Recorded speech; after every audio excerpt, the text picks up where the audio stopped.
Thank you, Madam Speaker. I recognize the gentleman from Wisconsin, Mr. Van Orden, for 5 minutes to speak on his bill. Thank you, Mr. Chairman. The gentleman from Wisconsin is recognized. Thank you, Madam Speaker. The work-from-home standard for federal employees, which the Biden administration has empowered, has enabled an already overcompensated federal bureaucracy to continue to not show up for work and leave the taxpayers on the hook for empty, unused federal office spaces across the country. Back in July, I asked the Commissioner of the Public Building Services a simple question during a roundtable: how many of your employees are actually at work today? And she was incapable of answering that.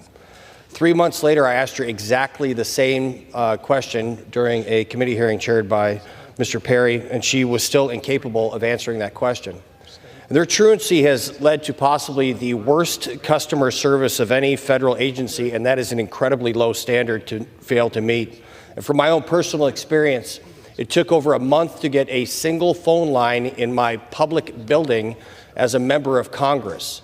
And we wound up moving my office out of the public space because of their inability to perform customer services function. I had the luxury of doing that as a member of Congress. Other members of the United States government do not have that same luxury. And this is just not that hard.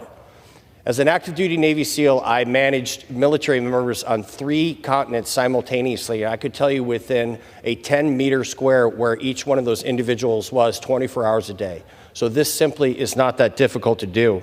And I'm incredibly proud and pleased that this committee is focusing on the legislation to help ensure that our federal agencies are using the office space they're assigned and selling the space they are not, saving taxpayers dollars.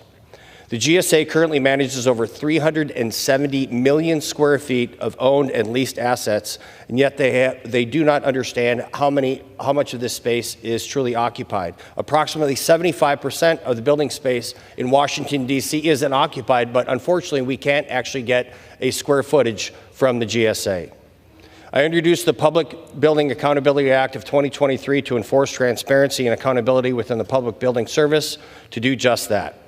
H.R. 6254 will shed light on the effectiveness of the public building service, staffing structure, and funding within the GSA by providing information to enhance the committee's ongoing oversight work to maximize the return of federal employees to in-person work.